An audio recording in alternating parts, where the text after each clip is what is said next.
President Aquino has challenged local government units to perform better and to continue the exercise of good governance. He assured them that such practices will be rewarded by the national government through the DILG Seal of Good Local Governance. The President spoke before at least 1,500 local government officials during the General Assembly of the League of Municipalities of the Philippines held at the Manila Hotel. More from Elena Luna. President Aquino encouraged local government units to do better as he joined the opening of the annual General Assembly of the League of Municipalities of the Philippines. According to the President, local government officials have deeper understanding of the needs of their constituents and take concrete steps to address them. He mentioned the 1 billion peso Performance Challenge Fund awarded to more than 700 LGUs. Ang Performance Challenge Fund ay para sa lahat ng gustong tuparin ang kanilang pangako bilang lingkod bayan. Di po kailangan ng palakasan at papugian. Hindi nyo kailangang sweepsip para mabigyan ng Performance Challenge Fund.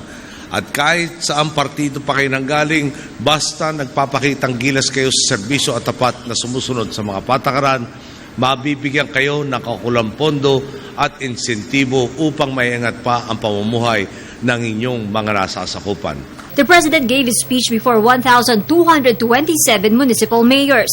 LMP National President and Javier Leyte Mayor Leonardo Javier said 91% of their members are attending the annual assembly, a record-breaker presence in their history and a clear manifestation of the desire of local executives to learn, share, and work towards a vision of inclusive growth.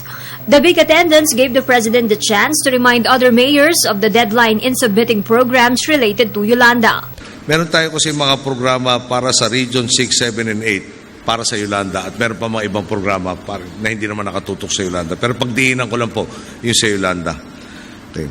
Meron tayo naasahan kasi mga tinatawag na Program of Works na 271. Ito po yung pagbabalik ng kanilang mga munisipyo, mga palengke at mga civic center. Okay. So far po, ang nag-submit na ng kanilang Program of Works na siyang pagmumulan ng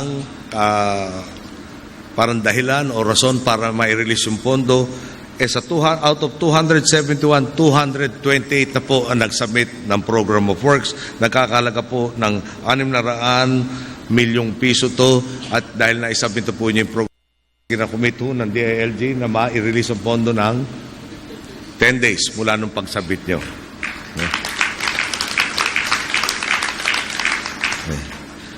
Ang problema ko lang ho, merong 43 na hindi pa ho nagsasubmit.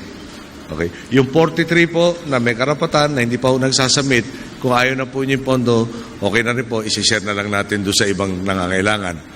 The chief executive also took the opportunity to call on local leaders to prepare for the coming rainy season. 3 buwan na lang, pabalik na naman tayo sa ating rainy season kung saan magdadating ang mga bagyo. Alam po natin at sinare na sa inyo yung mga mapa ng ating disaster-prone areas. No? So sana po, tutukan natin yan habang may oras pa tayo. Sana masabi natin, ginawa na natin lahat na dapat magawa. Before joining the LMP event, President Aquino administered the oaths of office to the new officers of various leagues of local government units. Among them are officers of the League of Provinces of the Philippines, League of Cities of the Philippines, and Liga ng mga Barangay sa Pilipinas. For the People's Television, Elena Luna.